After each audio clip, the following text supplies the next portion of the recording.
Câu chuyện Vì Tết của những đứa con xa quê. Thân ái chào quý vị.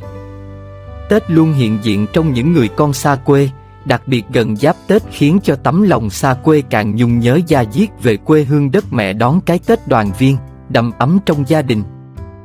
Phước Nguyên TV 88 chia sẻ đến quý vị câu chuyện dưới đây như một món quà tâm hồn, đầy giá trị, quý báu khi quý vị lắng nghe được tấm lòng của những người xa quê mong ngóng ngày Tết đoàn viên.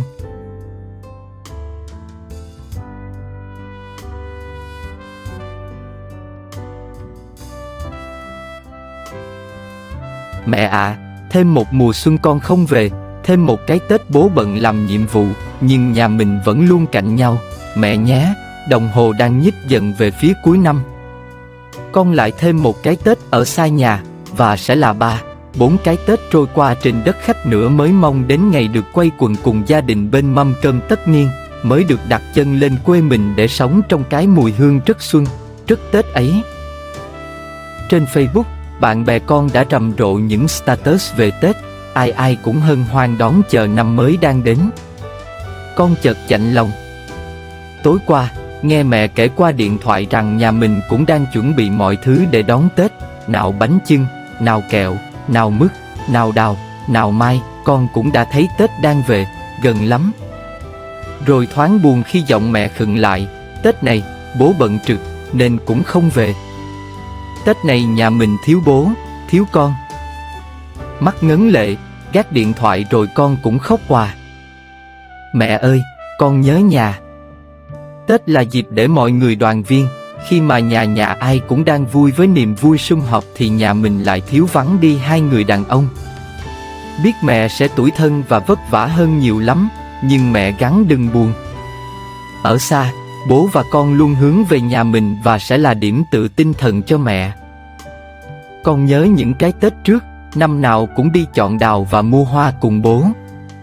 Những chậu mai vàng lung linh trong nắng, cành đào hồng thắm cả một góc trời, rồi bao nhiêu thứ hoa, cây cảnh khác cũng không ngừng khoe sắc. Hai bố con đi hết nơi này đến nơi khác để mua cành đào đẹp nhất chơi Tết. Về đến nhà lại cùng hì hụi đốt gốc, trang trí để còn hãnh diện với mẹ. Con nhớ những buổi cuối năm đi chợ làm chân xách đồ cho mẹ, mệt nhưng mà vui lắm. Thấy không khí Tết ngập tràn khắp phố, thấy Tết về trong ánh mắt, nụ cười của từng người. Thấy Tết về trên cả đôi tay tần tảo của mẹ. Con nhớ những lần được cùng ông ngoại gói bánh chưng.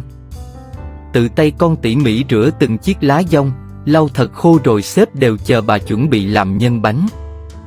Chiếc bánh xanh vuông vắn với từng sợi dây lạc, đầy ứ nào nếp, nào đổ, nào thịt mỡ ở trong. Rồi những đêm ngồi thức trong nồi bánh đang luộc, cái rét của ngày cuối năm chẳng thể nào bị được với không khí ấm áp và ý nghĩa lúc đấy. Tiếng củi lửa tí tách trên bếp, tiếng nồi bánh đang sôi, tiếng mọi người râm ran trò chuyện, tất cả đã cho con những ngày giáp Tết thật tuyệt vời. Con nhớ những bữa cơm tất niên được quây quần với mọi người.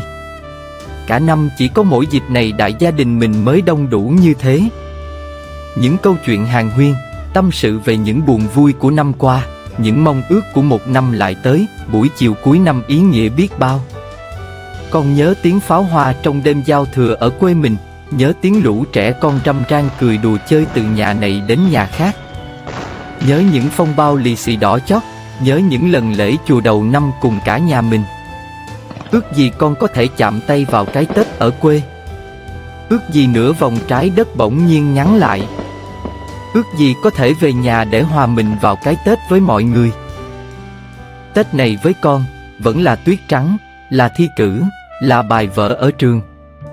Là đám bạn Việt Nam cũng gặp mặt nhau đêm tất niên để vơi đi phần nào nỗi nhớ. Là cây đào giả tự làm, là chiếc bánh chưng vụn về không đủ đầy gia vị. Là tự an ủi mình, chỉ vài năm nữa thôi. Mẹ ạ, thêm một mùa xuân con không về, thêm một cái Tết bố bận làm nhiệm vụ, nhưng nhà mình vẫn luôn cạnh nhau, mẹ nhé. Nỗi lòng xa xứ, trải lòng đón chờ Tết đoàn viên là thế.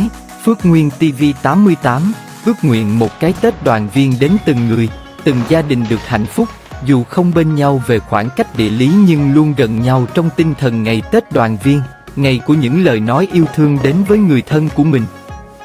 Xin cảm ơn quý vị đã cùng lắng nghe câu chuyện trên. Chúc quý vị đón Tết ấm áp tình thân.